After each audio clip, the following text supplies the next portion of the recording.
She was about to give birth. Her ex was the doctor. What he did next shocked everyone.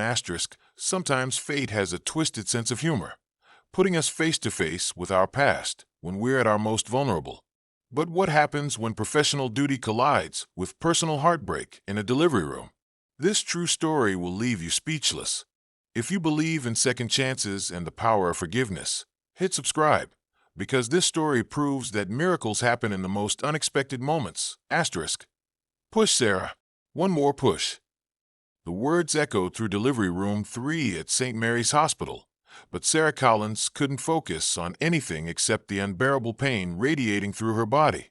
At 32, she was finally about to meet her daughter after 9 months of single motherhood, preparing for a future she never imagined she'd face alone. I can see the head. The voice belonged to her nurse, Jennifer, whose encouraging smile had been Sarah's anchor for the past 6 hours of labor. But then the door burst open and Sarah's world stopped. Dr. Patterson had an emergency. Jennifer explained quickly. Dr. Michael Hayes will be taking over. Michael. Her Michael. The man who had walked out of her life 2 years ago, claiming he wasn't ready for commitment.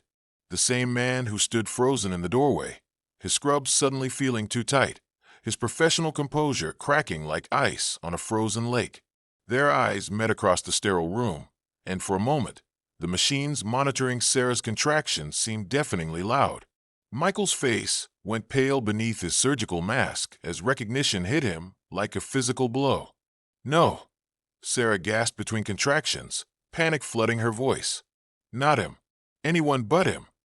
Sarah, Michael started, his voice barely above a whisper. Get out, she screamed, her emotional pain momentarily overwhelming the physical. I don't want you here. Jennifer looked between them, clearly sensing the history, but not understanding its depth. I'm sorry, but Dr. Hayes is the only obstetrician available. Dr. Patterson won't be back for hours, and this baby isn't waiting. As if on cue, another contraction hit Sarah with devastating force. She doubled over, gripping the bed rails until her knuckles turned white. In that moment of pure agony, she saw something in Michael's eyes that she hadn't seen in years. Not the cold detachment he'd shown her when he left, but the warmth and determination that had made her fall in love with him in the first place. Sarah, he said quietly, moving closer despite her protests. I know you hate me. I know I don't deserve to be here. But right now, you and your baby need medical care, and I'm not going to let my personal failures put either of you at risk. Another contraction, stronger this time. The baby was coming whether Sarah was ready or not. If you're already on the edge of your seat wondering how this impossible situation resolves, smash that subscribe button, because what happens next will restore your faith in human decency. The baby's heart rate is dropping, Jennifer announced, her voice tight with concern. Michael's training kicked in immediately. Whatever personal drama existed between them vanished as he transformed into the skilled physician Sarah remembered him to be. Sarah, listen to me, he said, his voice calm but urgent. The umbilical cord is wrapped around the baby's neck. I need you to stop pushing on the next contraction. Can you do that? Terror flooded Sarah's eyes. Is she going to be okay? I'm going to make sure she is, Michael promised, and something in his voice made Sarah believe him. For the next 20 minutes, Michael worked with surgical precision, carefully maneuvering the baby while monitoring her vital signs. His hands, the same hands that had once caressed Sarah's face with infinite tenderness, now worked to save their daughter's life. Wait, their daughter? The thought hit Sarah like lightning. Michael didn't know. In all the chaos and emotion, she realized he had no idea he was delivering his own child. Michael, she whispered during a brief respite between contractions. Save your energy, he replied, not looking up from his work. Michael, she's got it, he announced triumphantly.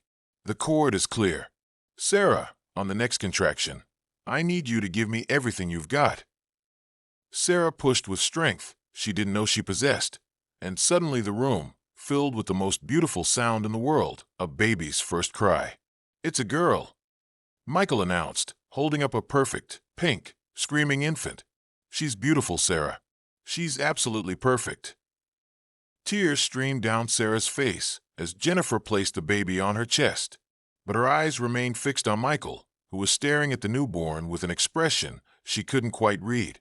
"Michael," Sarah said softly, her voice barely audible above the baby's cries. "She has your eyes," he whispered, still staring at the infant with wonder. "And your chin," Sarah replied. "Michael, I need to tell you something." But Michael was already counting. 9 months since they'd broken up. 9 months since that last night they'd spent together before everything fell apart. 9 months since he'd walked away from the best thing that had ever happened to him because he was too scared to admit he wanted forever. "She's mine," he said, not really a question. Sarah nodded, tears flowing freely now. "Emma Rose Collins, I was going to tell you, but when you left, you made it clear you didn't want. I was an idiot," Michael interrupted, his voice breaking. "Sarah, I was a complete and total idiot." Jennifer cleared her throat diplomatically. "I'll give you two some privacy," she said, stepping out of the room. Michael pulled off his surgical mask with shaking hands, revealing a face streaked with tears. "Why didn't you tell me you were pregnant? You said you weren't ready for commitment. You said the idea of family terrified you. What was I supposed to do? Trap you into a life you didn't want?" Michael sank into the chair beside her bed, his head in his hands. "I said those things because I was scared, because my parents' marriage was such a disaster that I convinced myself I was incapable of being a good husband or father. But Sarah, not a single day has passed that I haven't regretted walking away from you." Asterisk if this emotional reunion is bringing tears to your eyes. You're not alone. Hit subscribe to join thousands of people who believe love can overcome even the biggest mistakes. Asterisk Sarah looked down at Emma, who had finally stopped crying and was staring up at her mother with wide, curious eyes. "She's been the light of my life for 9 months. Even before she was born, she gave me purpose. She made me stronger. Just like her mother did for me," Michael whispered. "Sarah, I know I have no right to ask this, but could I hold her?" Sarah nodded, carefully transferring Emma to Michael's waiting arms. The moment his daughter settled against his chest, something fundamental shifted in the room.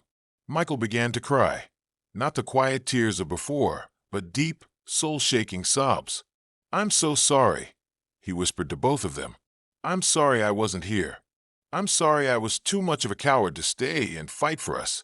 I'm sorry I missed watching you grow, feeling her kick, being there when you were scared or excited or—" "Michael," Sarah interrupted gently.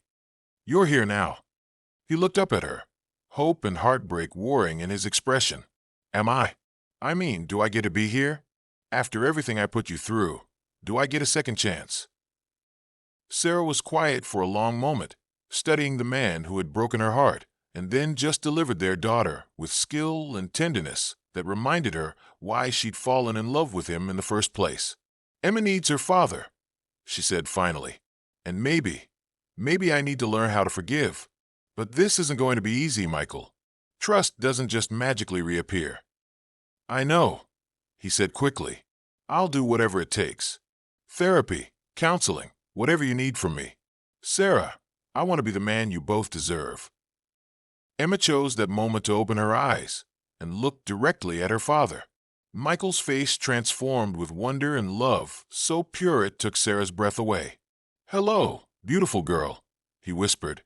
"I'm your daddy, and I promise you, I will never walk away again." 6 months later, the same delivery room would host a very different scene. Michael, now a devoted father who rarely missed a day with Emma, would kneel beside Sarah's hospital bed where she was visiting for Emma's checkup, producing a ring he'd carried every day since their daughter's birth. "I know we have a lot of work to do," he'd say, his voice shaking with emotion. "But I also know that some mistakes teach us exactly what we can't live without. Sarah Collins, will you marry me?" And Sarah, watching their daughter sleep peacefully in her carrier, would say yes, not because their love story had a fairy tale beginning, but because it had taught them both that the most beautiful endings often grow from the hardest beginnings. Asterisk this true story reminds us that sometimes our biggest mistakes lead us to our greatest blessings. Subscribe and share if you believe that love, forgiveness, and second chances can create miracles, especially when they arrive exactly when we need them most. Asterisk the Yendi asterisk real love isn't about never falling down. It's about choosing to get back up together.